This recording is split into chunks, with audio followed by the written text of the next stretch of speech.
Good evening. I'm Will Takish, a librarian at the Albany Public Library, and I'm delighted to welcome you back to the second annual collaboration between the Albany Public Library and the Adirondack Experience and this year's Dacks Dishes series.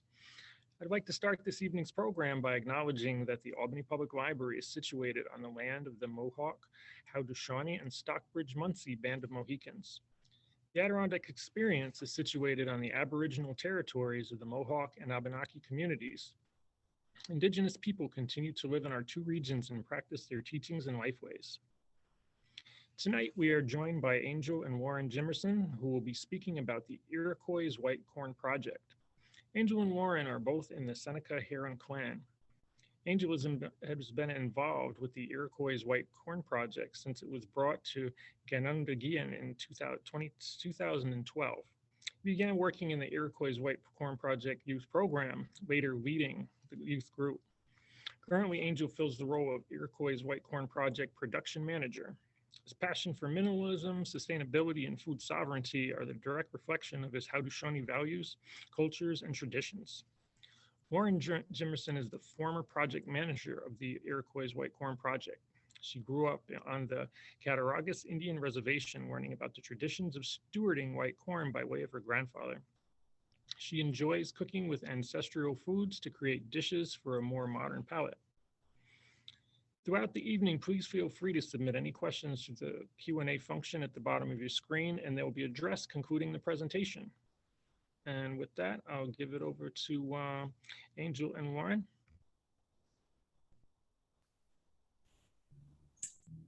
Yeah, I scan out. So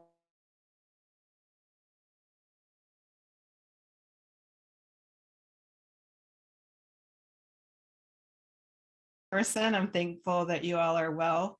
That was my introduction in Ganondagan or our ancestral language, Seneca language.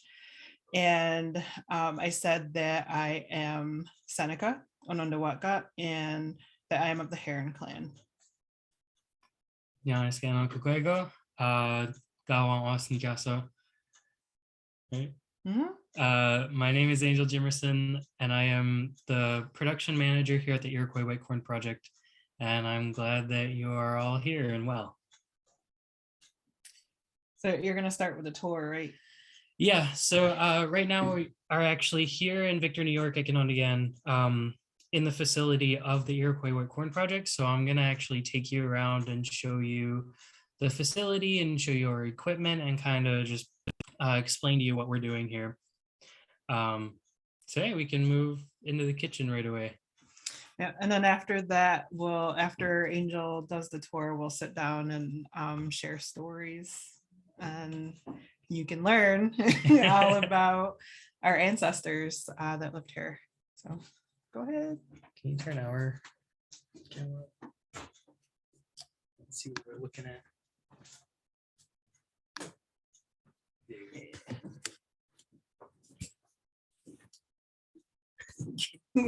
Take you with me. So I'm gonna start here in our kitchen. We have a pretty big industrial stove and a pretty big sink here. So starting with the process, we actually start with sorting. But after all of our corn is sorted, we bring it in the kitchen. And so we actually process our corn on the stove with a culinary lime solution, but traditionally what was used was hardwood ashes. So the thing about the white corn is it has a hard hull on it that the human body can't digest, so it needs to be removed. And the hardwood ashes would actually soften that hull. Once the hulls were softened, they had these corn washing baskets that have this wild texture on the side of it. And so you would just take like a handful and scrub it along the sides, and that would scrub the hull right off. So we still use these baskets today, but the difference in this facility is we're using a culinary lime solution, and that actually dissolves the hull right off. And it doesn't need that scrubbing, but it does need to be really well rinsed to to bring the pH level down, because the pH level is really high when it's in that culinary lime solution. So we actually use these as a strainer to rinse it out instead of scrubbing. And then afterwards, we bring it to, we have two of these big dehydrators. They come up to my waist here. So after rinsing the corn, after it's on the stove and goes through this rinsing process in the sink, we'll put it on trays. We have to lay it out and make sure it's not like double layered, which takes some time. And then as we're doing that, we're actually sorting throughout every step of this process. And before and after it's processed, you find like new pieces with mold in it. So yeah, throughout the entire time, there's a lot of sorting. So after it's trayed and resorted, it goes in the dehydrators at 160 degrees for 15 to 20 hours. So this is a whole 24-hour process just to get it from the raw corn to corn that's ready to be packaged up. So should I grab some ashes? You want to? Go ahead. I'm gonna go in the other room though.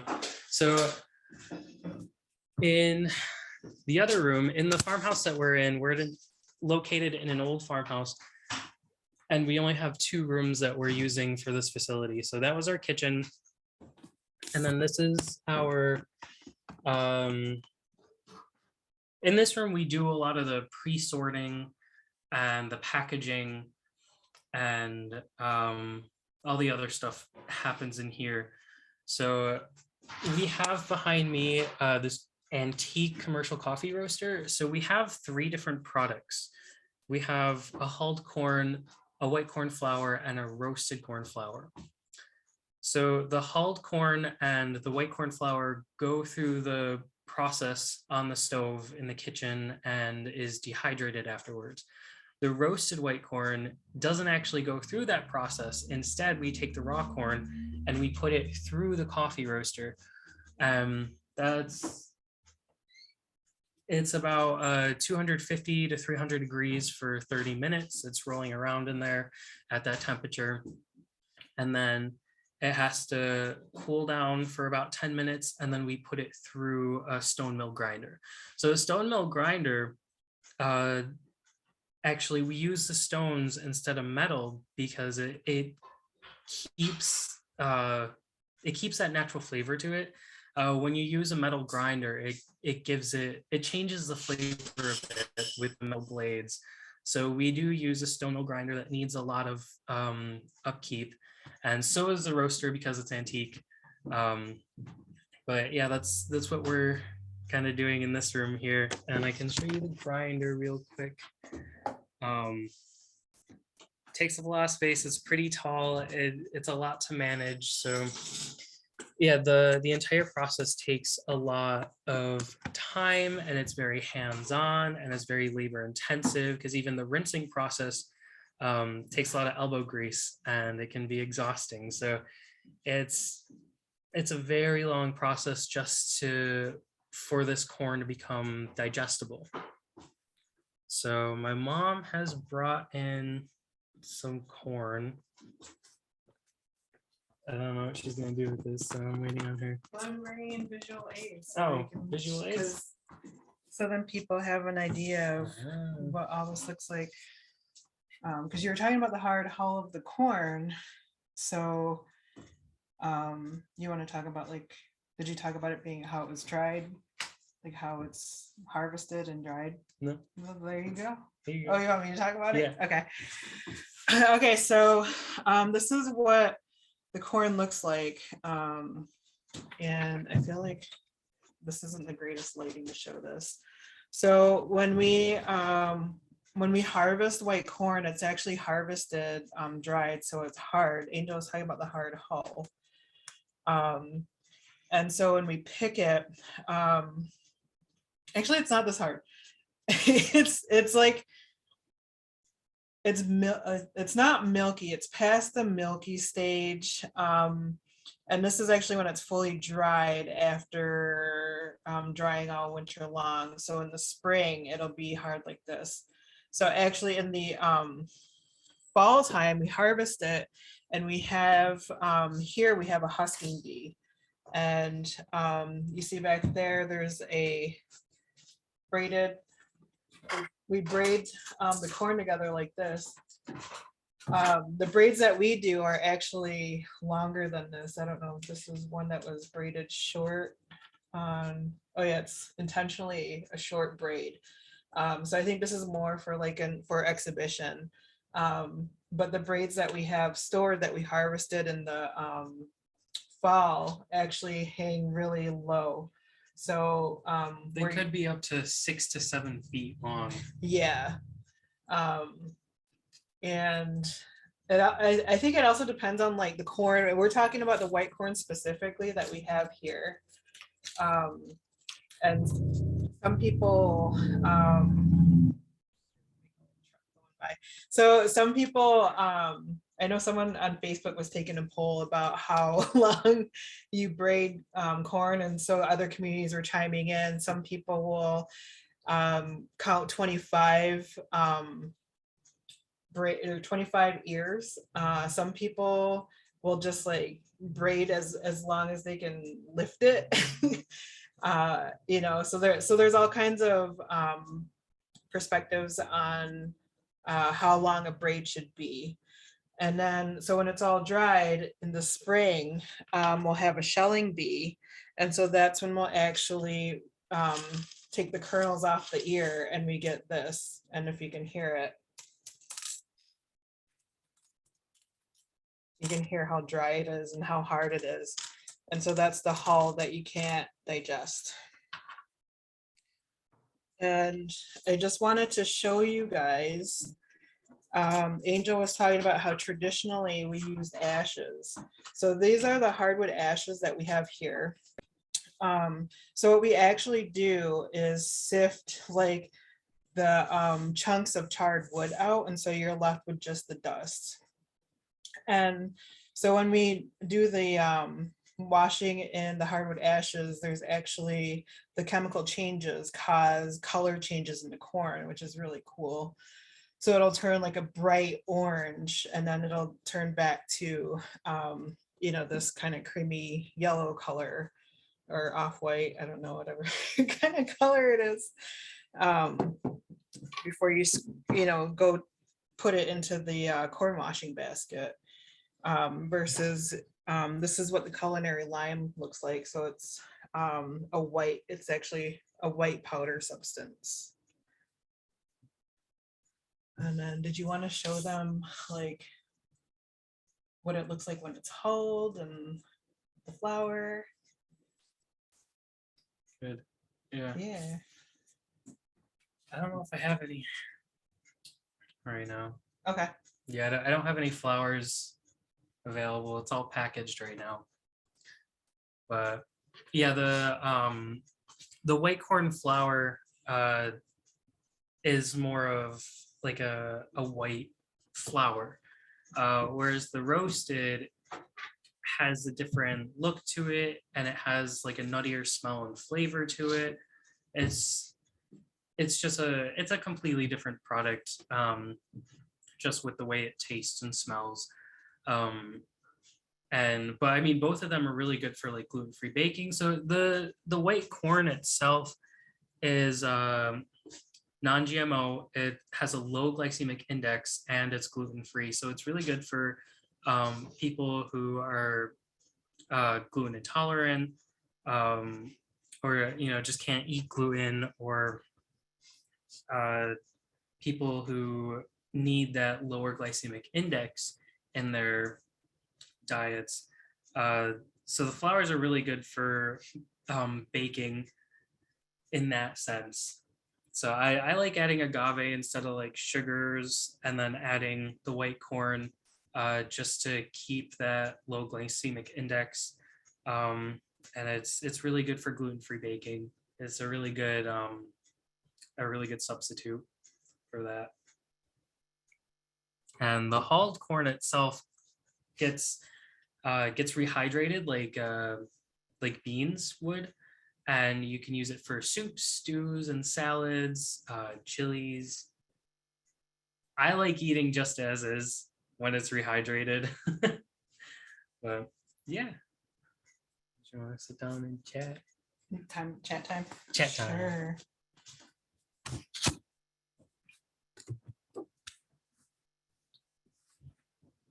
Okay, so where are we gonna start? So I can start with the beginning of this project here. Or you want to start with John Mohawk? That's all you. Should we start with John Mohawk or like the history of Ganondagan? John Mohawk. John Mohawk, okay. So the Iroquois White Corn Project was actually started by John Mohawk, who was a Haudenosaunee scholar. And he taught over at UB, and he started it because he like, found this knowledge that our ancestral diets, he thought, was integral to like helping with diabetes, because our people have high rates of high diabetes rates. And so he saw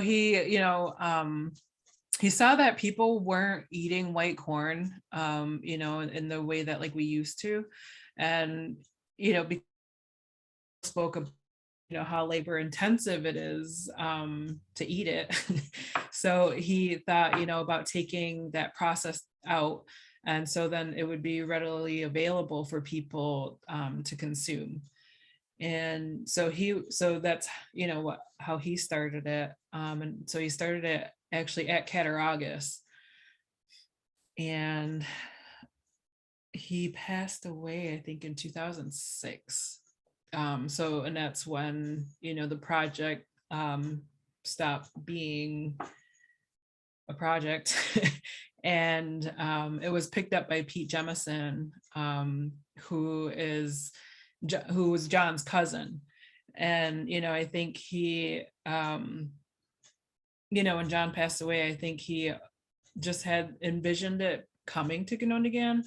And so he, went to work to bring it here. And then I guess that's where you come in, because you were here when that started. So in 2011, we started renovating this old farmhouse to get it ready for the project to move here. And then in 2012, the project actually came back to Ganondagan. And I want to say I was 13, 14 when I started working here. And I've been with the project ever since. I've taken some breaks here and there. But yeah, it's been fascinating to watch the project grow, and finding all sorts of different and new ways to improve the production. But it became really important to have the project here on this land, because of the story of the land that's here. So I always get my numbers mixed up. 1687. Mm-hmm.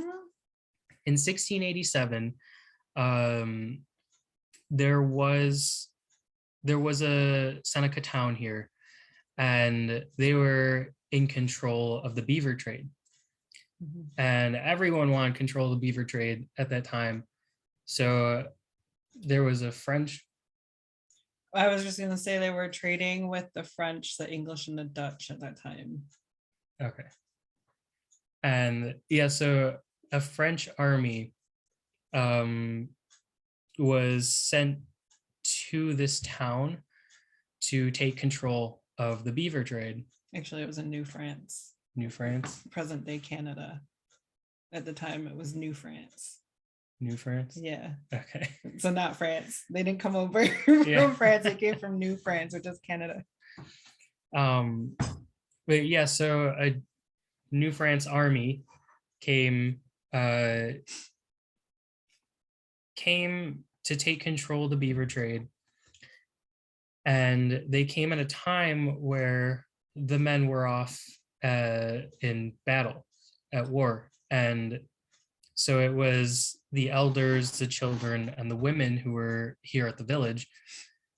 And so it was the women and the young men set up an ambush for waiting for this army to show up.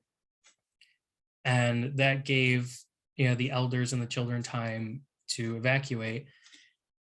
They knew that they were coming because so the way that our people had war was actually like I always compare it to like like a school fight where it's like, all right, we're gonna meet at the flagpole at like after school, right, out front, and it's going down. So so it was kind of this the way that our people handled warfare, was like, we're gonna meet here, and like we're gonna fight about it, or like whatever, Duke it out. yeah. And I don't even know, this is just like a rough sketch of kind of like envisioning how it happens. So there were actually they had Mohawk interpreters with them, the New France army, and so some of them came ahead and warned the people that were here that they were coming. So that's how they knew, that's how they were expecting them and knew. So there was a the warning that they were coming before they actually got near. Yeah, so when they were leaving their houses, and where were they going? They were going Who? Oneida, Onondaga, Tuscarora.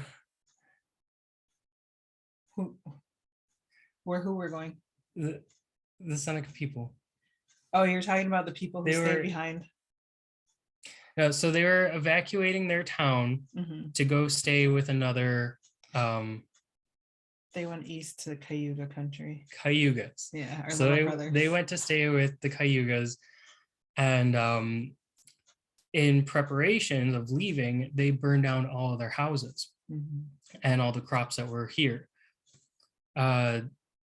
So when the New France army showed up and all the houses were already burned down, no one was here, there was this bitter sweetness to it. So they had found the 7 years worth of stored dried corn in a corn crib. And they burned all of that corn down because that was the last thing that they were able to destroy here. So yeah, that was a huge step in 2012 to be bringing the corn back, and it showed the resilience of it and the resilience of our people.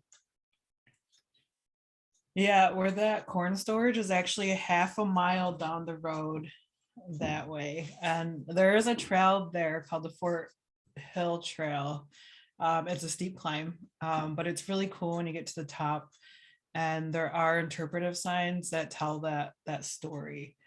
So yeah, like the the now retired site manager Pete Jimerson, who is Seneca, newly retired, he's Seneca.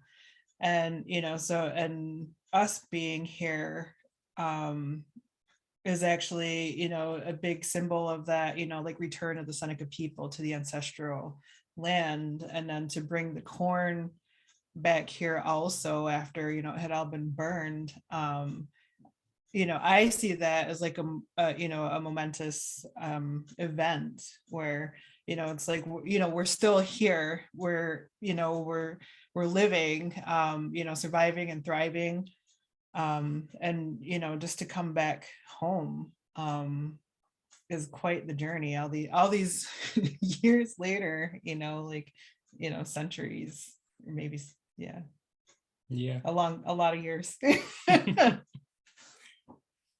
Yeah, so that's kind of the history of how the project got here to where it is today. Yeah, and some history of Ganondagan at that time. Like Angel mentioned that the longhouses were burned. Just so you get an idea, where we're situated, we're actually at the bottom of a hill. This used to be an old farm, and it belonged to a family. This was after, like, way after the time of Ganondagan. And at the top of the hill, there's also another home at the top of the hill. Was actually a cider press at one point. But before that, at the time of Ganondagan, at the top of the hill was the village where they all lived. And so there was 150 longhouses situated on the top of the hill. And each home housed 10 families on average. And so there's an estimated 4,500, give or take, Seneca people that lived at Ganondagan when it was a thriving village. So just to give you an idea of what it looks like. So today, there's still a brick house at the top of the hill. The cider press mill place, the building is still there. It's been repurposed for the environmental field office. And there's another building in front of it, which I think was part of also the cider press. And it used to be the old gift shop. So there's a few iterations of Ganondagan here, and that that we've been a part of. So Angel has fond memories of the gift shop being in the little building, and now I think it's like for tools and like equipment that the environmental field office has. And at the bottom of the hill, or maybe midpoint, is where the new Seneca Art and Culture Center is. We just call it the center. Yeah. So the Seneca Art and Culture Center, which opened in like 2015, 2016. Yeah. So recently, so we saw the land like shift and change. There's also, if you haven't been here, reconstructed bark longhouse that opens in May. So it's closed right now for tours, but you can, if you ever make it here during the off season, you can, like walk up to it and actually, kind of see what it would have like been like in real life to stand next to a bark longhouse. So you can actually experience the homes that our ancestors lived in. And there's trails that you can walk all year long. And anything else? Well, I mean, the center is open year round. Yeah. Which, I mean, was a huge thing, because before the center that we have now, everything was seasonal except for the trails. So yeah, it's nice to have that open year round, and there's exhibits in there, and they actually have a case in there that you can look in, and it shows what the land looked like with all the bark longhouses, and where the corn crib was, and where like water sources would have been. So they've got some really cool stuff in there. They have a whole wall just about the beaver trade.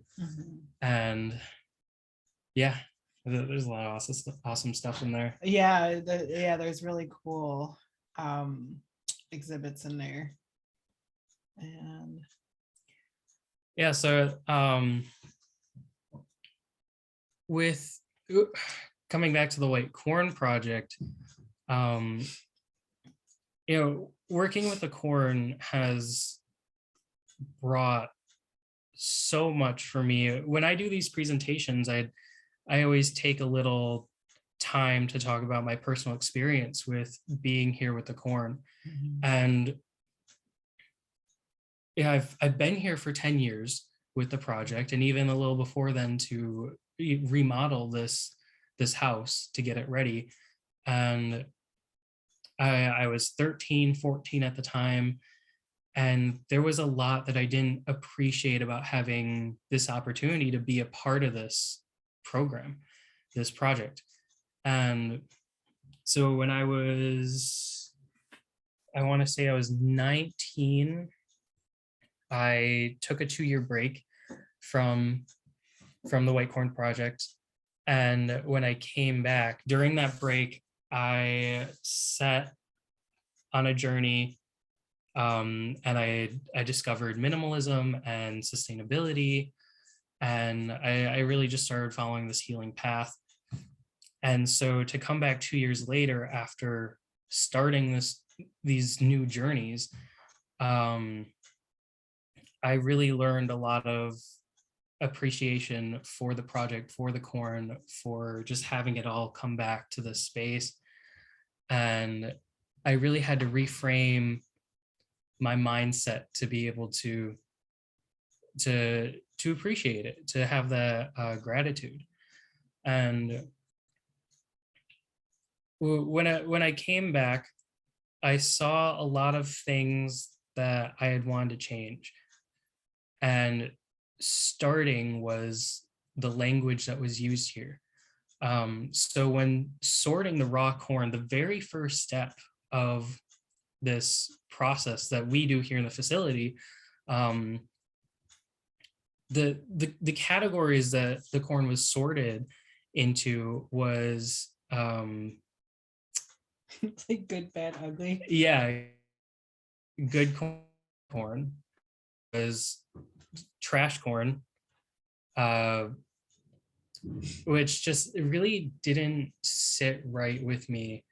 And I mean, before then, my mom was manager. She changed some things, but the language that the people working here were still using was that.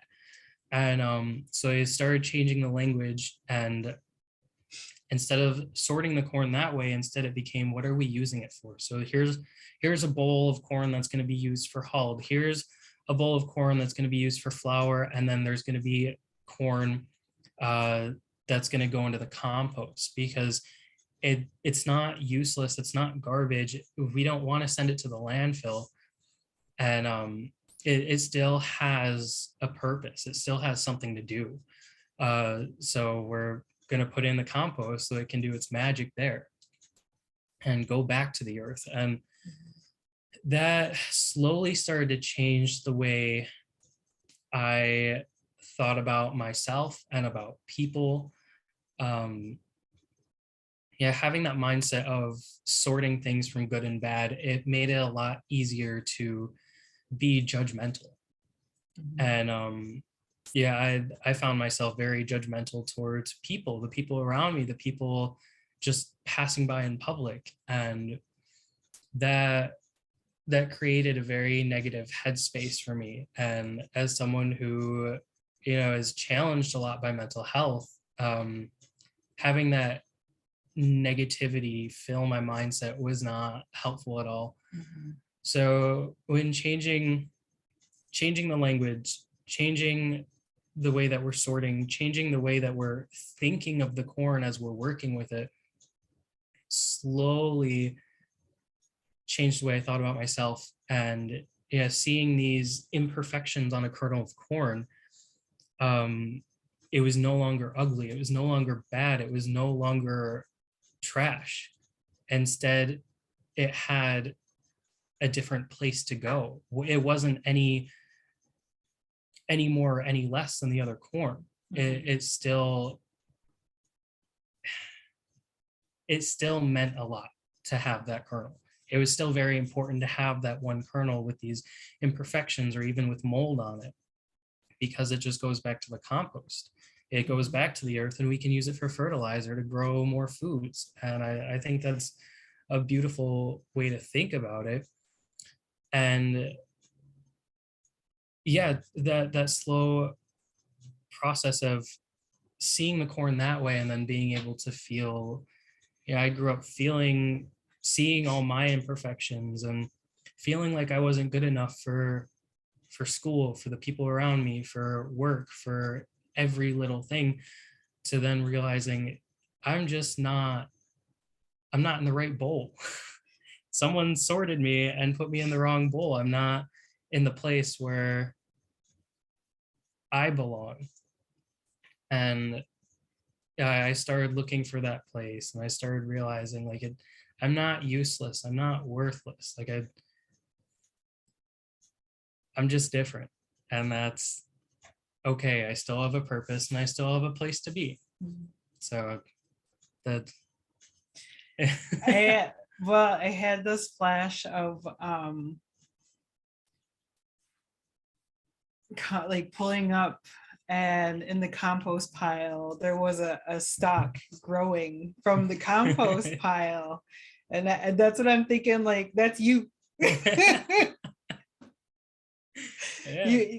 When you finally got sorted into the right place, you grew. Yeah. You know, you sprouted and grew, and you're still growing. So like that, oh my god, that's fucking beautiful. And you know, I was just, while you were talking about that, you know, I was thinking about how that connects to you know, the concept that we're raised with is actually the concept of kinship. And that starts with you know, typically we open events, you know, a man, it's actually a man's duty to say the opening address, and what or the Thanksgiving address or the opening address, we call it Ganondagan, and it's acknowledging the natural world. And so that's, you know, cognitively connects us to the natural world. And so, you know, growing up hearing these words, and you know, and it's a set of verses, and there's a call and response when you know, there's an acknowledgement made, and the speaker will say, and now our minds are one, and you know, the men respond, no, which means okay. And so when you're listening to Ganondagan, you know, we have to like tune into each other. All our minds are one. And you know, so not only does it connect us to the natural world, but it connects us to each other as humans. Mhm. And it creates like a different way of thinking. And so when we work with the corn, we actually think of it, you know, as a spirit from the natural world that was, you know, it's a gift given to us. So, you know, I think that's why it feels wrong to label corn as like good, bad, trash, you know. And you know, I had started, you know, to sort it into you know, using it for hulled. This is flour corn and this is compost corn. And it also comes back to you know, the way we connect to the good mind. And you know, the good mind is, you know, when you keep your mind on like a higher frequency.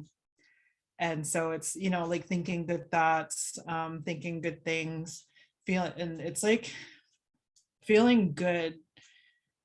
When I feel it, when I'm in good mind, you know, I feel it. I feel like it, like in my head, and I feel it in my heart.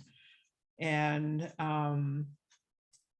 you know, and so not only do, when I'm working with corn, am I, you know, like focusing on being in good mind, but I'm always telling Angel how that's like the secret, and giving you my secrets away.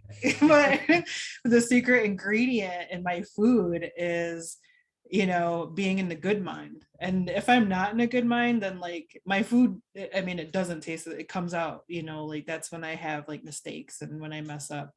But if I'm, you know, cooking for a large crowd, I make sure that I'm in the good mind. And you know, so that's one of the lessons that we give people when they volunteer here, is that when your hands are on the corn, you know, you have to be in the mind of Thanksgiving, and you know, being in the good mind. And when I was running the project, like my experience of running the White Corn Project on that principle was that, there was people here, I like to play music. So I'd always have music playing. When people were, sitting around a table and sorting corn, they were connecting with each other. People made friendships and, like you get to know each other.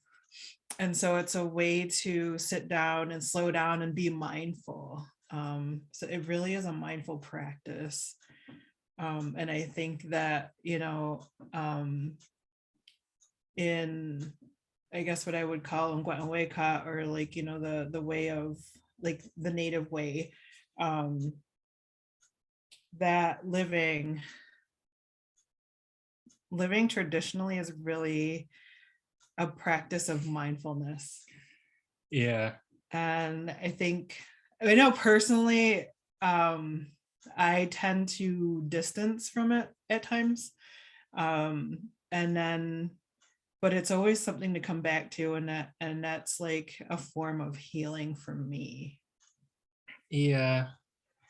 And like it living with these mental health challenges, one of which being anxiety. It's the racing thoughts, it's the fast movements, the rapid heart beating, and it's overwhelming, and it's a lot. Mm-hmm. And working with the corn, like I explained, the actual process of removing that hull, it takes time, and it's not something you could just blow through. You have to actually sit there with it and be present, and just take your time and slow down with it. And that helped me with my anxiety, because that was one of the things the corn had to teach me, was to slow down. Mm-hmm. And when I learned how to just sit and be present with myself, I was able to learn how to slow down those racing thoughts. And when they're racing, I couldn't pick out a thought, I couldn't understand what I was thinking, all these words just like flying by my head, and I had no idea what these emotions were, what these thoughts were. And being able to slow down, I was able to pick out these thoughts and be like, this is how I'm feeling. Wait, this is what I'm thinking right now. And yeah, being able to slow down has really helped to be able to identify however I'm feeling, whatever I'm thinking, what my needs are.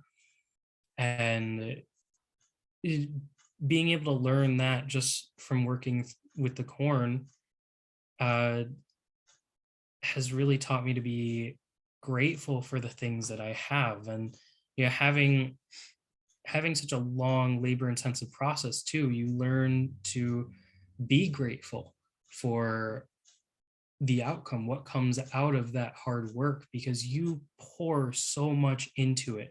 Mm-hmm.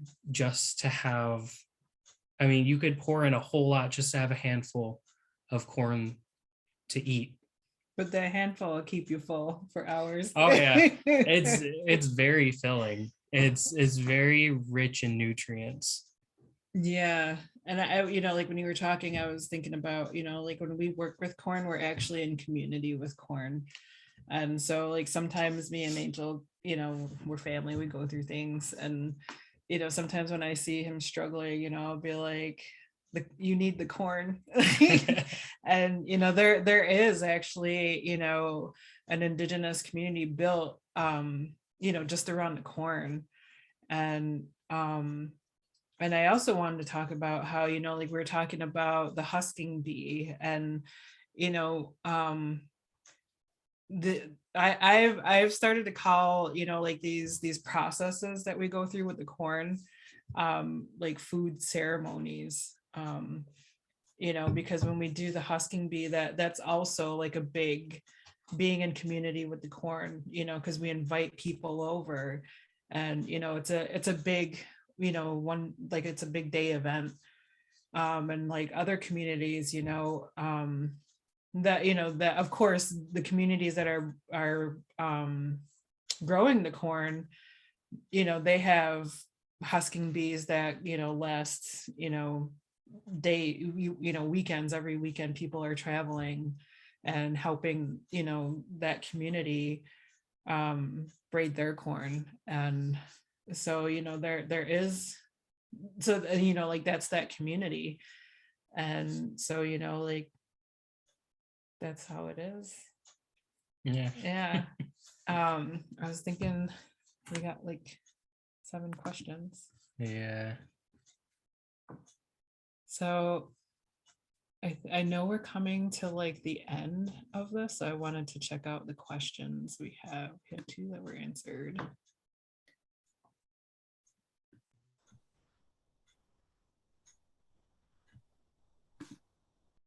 All right. Okay, does the corn have to fully dry before it's processed, or can you do it right after it's harvested? You can.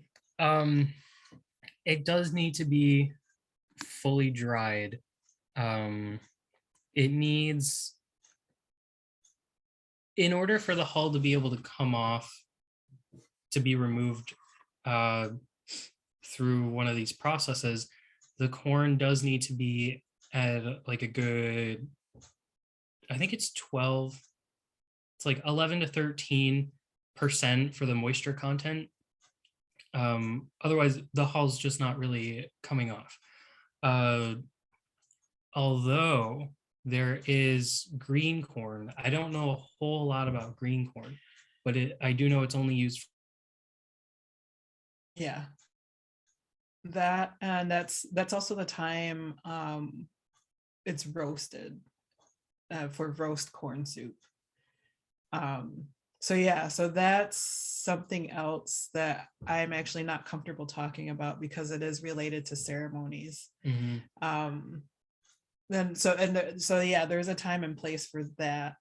And I did actually see there is a question about the difference between the corn that's processed and the corn used in traditional Haudenosaunee ceremonies. So I'm just reading the first part of that. Good evening from the Adirondack Mountains, where I acknowledge the traditional owners of the land on which I live. Thanks for the Torn program. Yes, thanks for having us. So, so I was going into how, like I don't really feel at liberty to share a lot about our ceremonies. We actually don't share a lot about that because that is a source of trauma. So respectfully,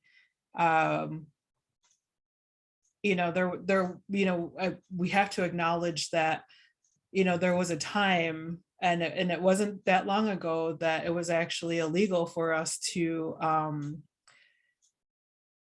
do our ceremonies. And so we're very protective of our ceremonies and talking about it in that sense. And so that is a trigger in the aspect of like historical trauma, and that's a whole other talk. Yeah. So thank you for asking, but respectfully I have to that's where that boundary is. We don't really talk about ceremonies. Mm-hmm. Let's see. Hello, I was wondering how many Haudenosaunee communities are involved in the White Corn Project?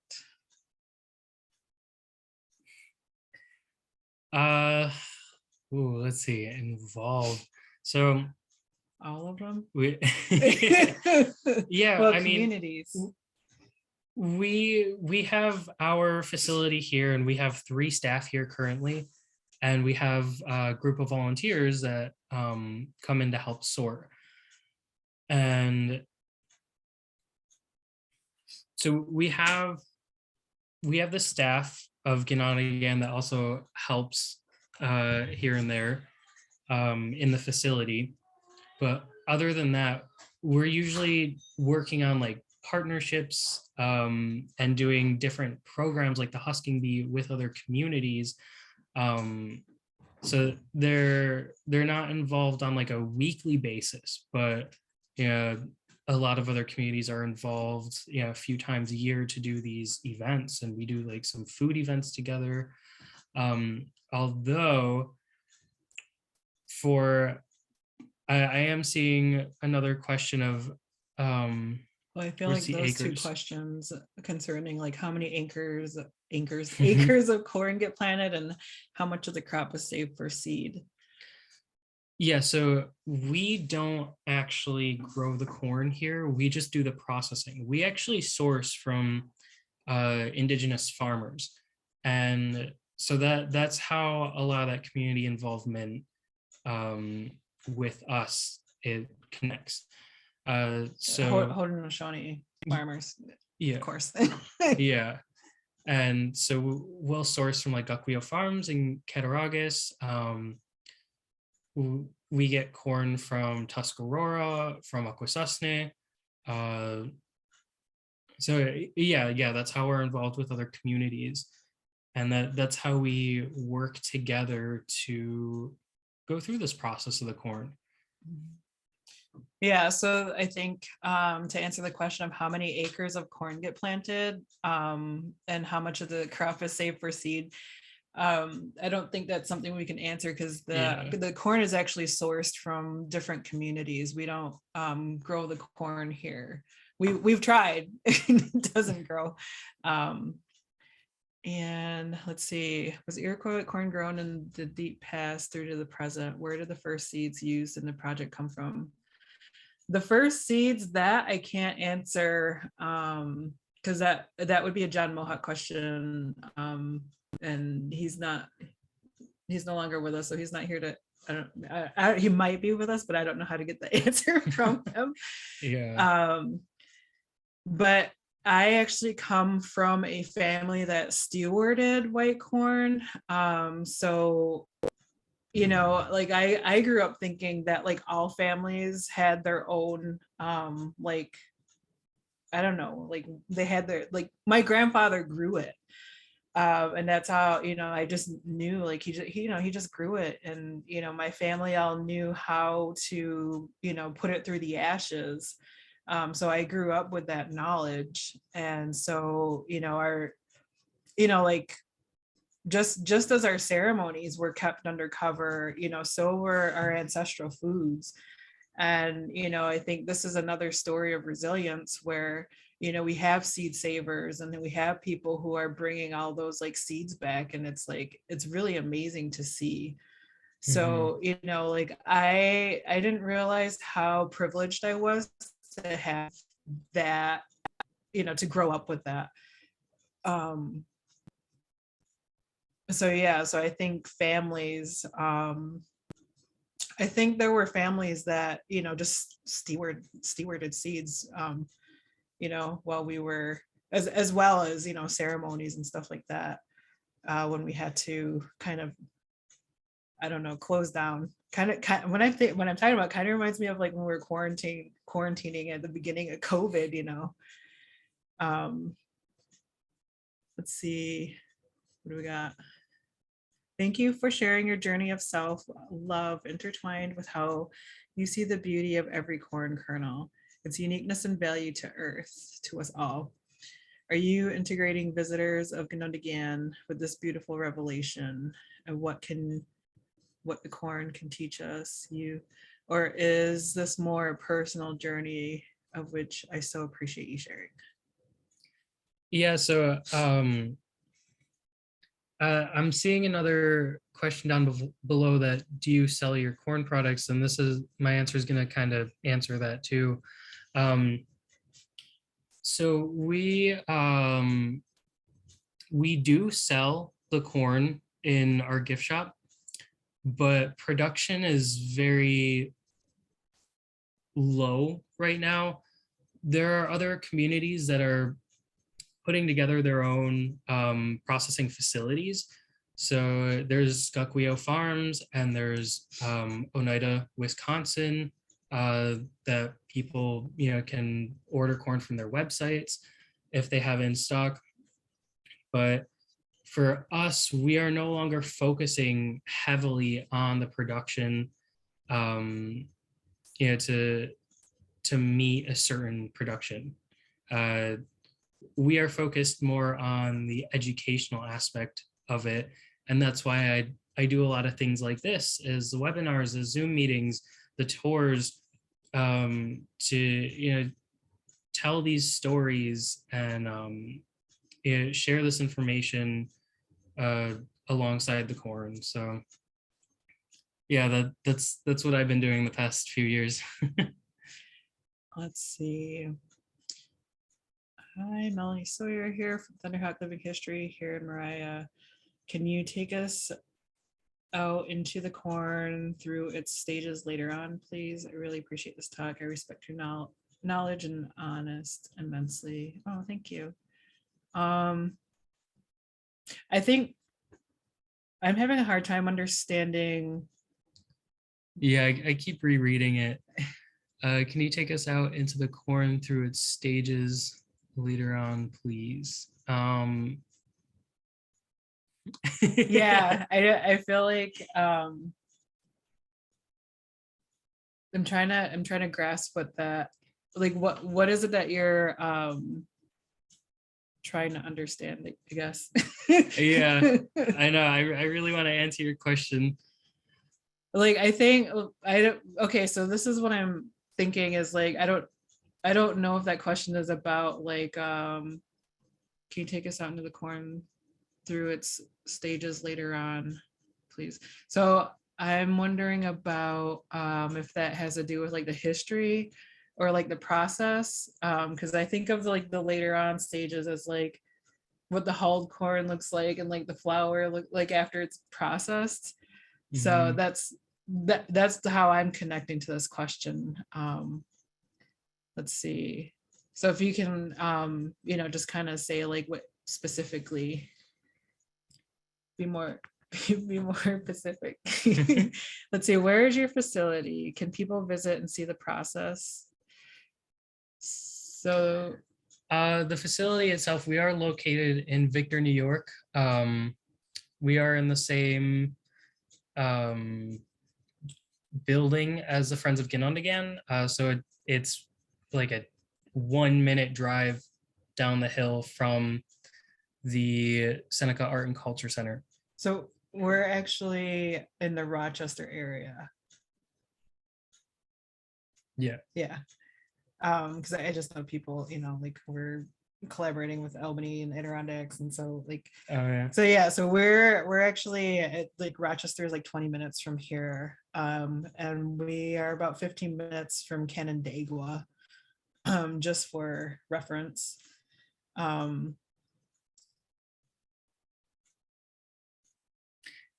Sorry, I was reading. I know. So you were talking about like where we're located.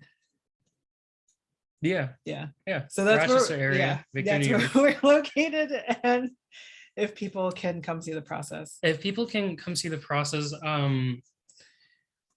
it's all really up in the air right now, just because of the low production.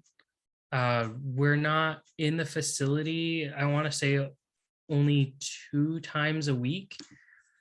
And so yeah, you can email if you go to the website, ganondagan.org.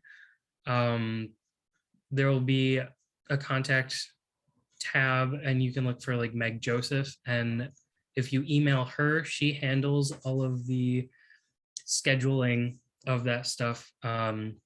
So it really depends on where we're at when you send an email. So possibly. Okay, so we actually have to wrap up. And we did get Melanie was talking about, like, the more in depth with the process. And so we don't have time to get to that. But I appreciate you clarifying what you're talking about. And I just want to say Nyaweh for having us. Doing these is an enjoyable experience for me. Yeah. Well, thank you, Lauren and Angel. It was certainly enjoyable and enlightening and educational to all of us. I am Cheryl Bronstein. I am the Director of Interpretation at the Adirondack Experience, and I'd like to thank you both and Will for these past several programs on our Dacks Dishes series. I think this was a great way to wrap up this year's offerings in that series. Do look forward to April when we will work with Albany Public Library again to bring you a series of programs based around libations. And you can check out your email or the Albany Public Library or the Adirondack Experience websites for more information about those programs once information is up and registration is open. So thank you again this evening. Thank you very much, Will, Will, Lauren, and Angel. This has been wonderful. All right, good night. Thank you. Yeah. Good night.